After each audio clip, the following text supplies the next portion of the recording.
Now, I have been trying to educate myself as much as possible on as many of the fields that are relevant to this project.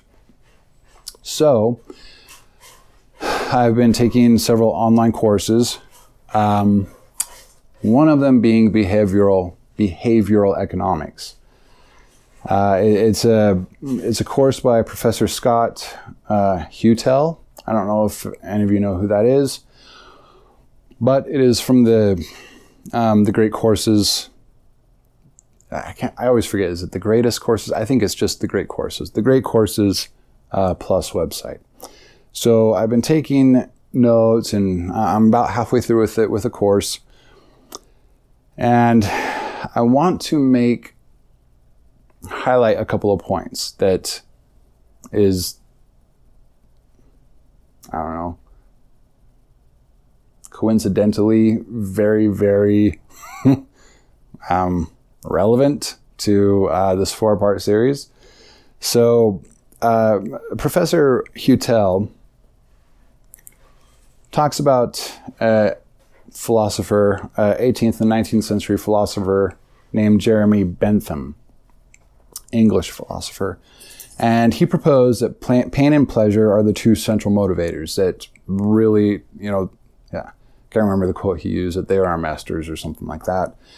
But his idea gave rise to theories that value is derived from pleasure. And I was, okay, that's kind of where I'm at. That's what I've kind of figured out through all this. But then he goes on to say that since then, there have been many ideas to add to what constitutes value. He continues to say that some say pleasure and benefits, like what the benefits are, add to what the value is. I had to think about this, but we'll come back to this in a second.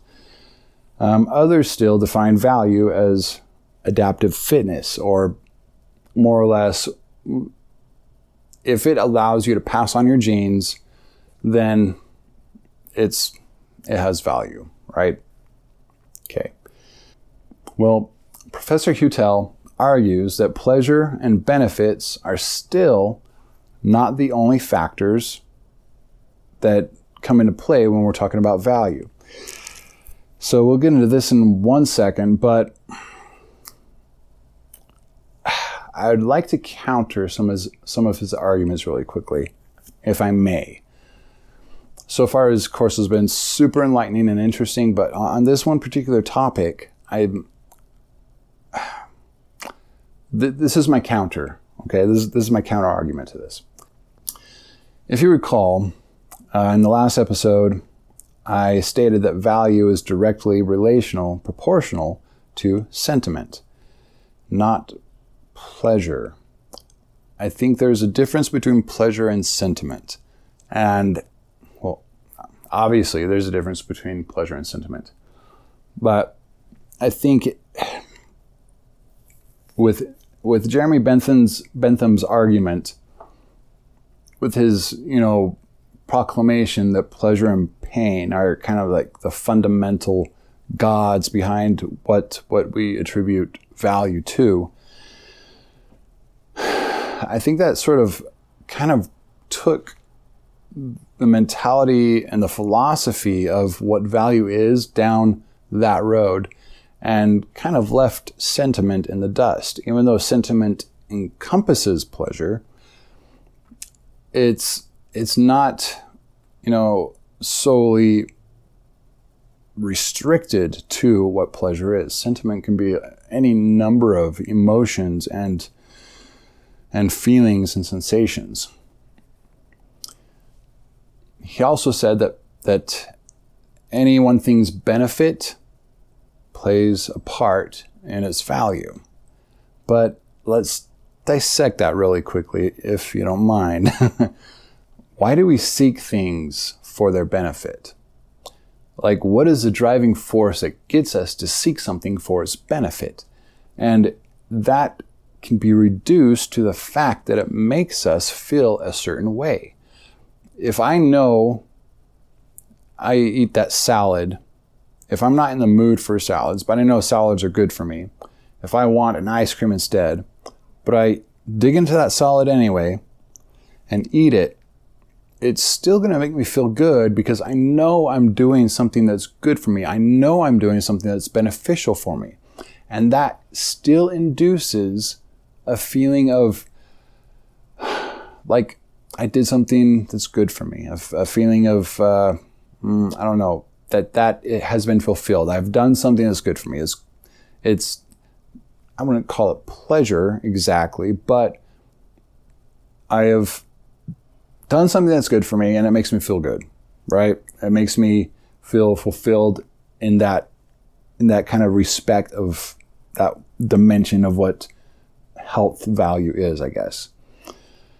So even when we're talking about if something has benefit, it still can be reduced to sentiment. So I'm really still sketchy on accepting the idea that pleasure and benefit are two things when they can in fact both be collapsed into sentiment. So I would argue that there is nothing that exists, and if I'm wrong, if you can think of an example, by all means email me and let me know.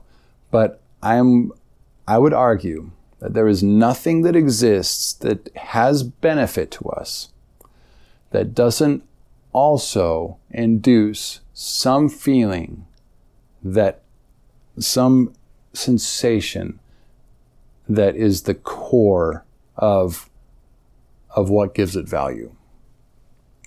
I don't think there is anything. I think anything that has any sort of benefit for any possible thing that we could do psychologically can be reduced to sentiment. I'm not 100% on this.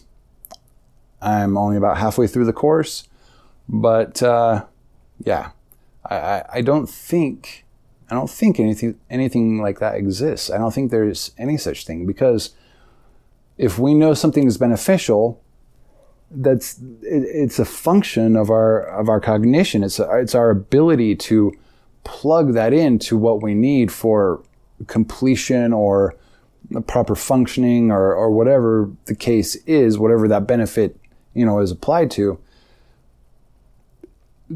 Simply knowing that induces a feeling of gratification, some sort of feeling of completeness or completion or whatever the case may be. It's reducible to sentiment. So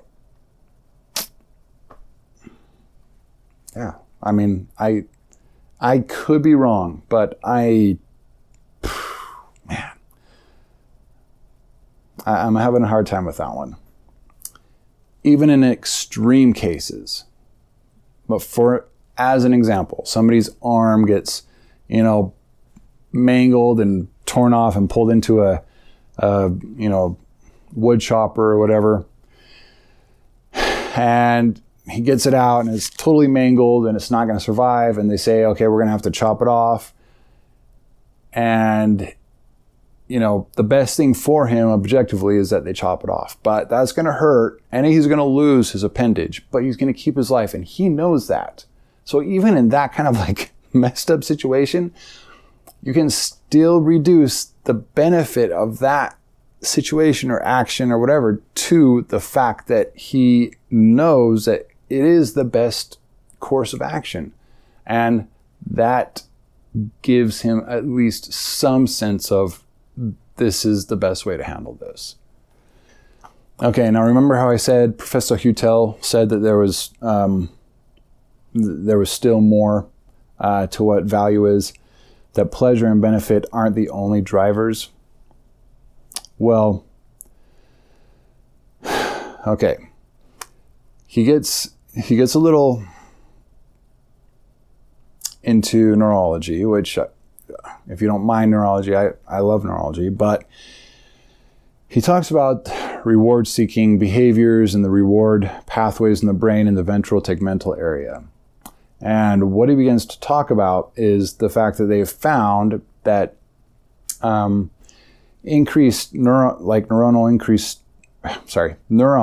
in that area increase their firing rates, not when reward is delivered, but as an expectation of what reward they're going to receive.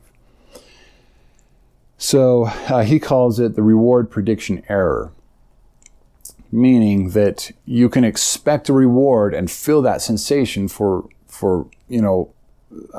waiting for that reward, and then it doesn't happen, and the prediction is off, and then the firing rate drops and decreases and makes you feel crappy. But man, again, like, I get it. I see the correlation between what value, between the perception of what some value is. I'm gonna have to think about this, but I'm just letting you know this is the research I've been doing since then till now, and I'm undecided, I guess, on this one, because I understand what he's saying, and I get that he's saying that reward, that those feelings are from reward expectations. What we predict is going to happen, not from the reward itself, which brings up a good point. But also, I think it's missing quite a bit as well, like the mangled arm guy, right? He knows he's losing his arm, but he also knows it is the best thing that they can do. I can guarantee you his reward pathways aren't jacking up in firing rate because they just chopped his arm off because that's the best possible course. There's no effing way. But he knows that is the best option that he has. Otherwise, gangrene's going to set in, he's going to have a mangled arm, it's going to be useless, he's going to die, blah, blah, blah. So I think there's, aside from the reward pathways, I think there's something else going on. And that's kind of where I'm stuck on that one. I understand what he's saying, and if it was just that, if we were just reward driven like that, we would be more animalistic than human, I think. But I think there are other cognitions, cognitive processes going on. You can't just reduce it to, reward prediction. Like, there's so much more, and it's so much more nuanced than just reward and feeling great. It's so much more than that. So, Professor Huettel, if you ever watch this, which I doubt, but if you do, I challenge you on that, man. I think you're missing something. I think there is a level here, and I get that you're looking at this from the perspective of behavioral economics. But if you listen to what I've said up until now, I'm going to challenge you on this, that there's something else going on, that there is a sense of fulfillment and reward and a sense of recognizing benefit that goes beyond the ventral tegmental area. Now, as a comment on what the professor has said, I want to suggest that we might be confusing the direct, what am I trying to say here? The direct sentimental, I guess, sensations with value modifiers. So you can have your kind of base value of any one thing, and then you can have your modifiers. And I think what Professor Huettel is talking about are modifiers, that they're the sort of variables that kind of alter the value, that you have kind of this base value. And it, still is based on sentiment, so it's still really relative and subjective, but that you overlay that with these modifiers and you end up having a much more dynamic system. Again, I'm not a neurologist. I'm just thinking through, what he's presented so far in his lecture. I'm not done with it yet either. So I may come across, something in one of the next 12 lectures or whatever that kind of helps remedy all of this and answer a few questions for me. But I'm just relaying to you, what I've kind of come across, what my immediate intuition is.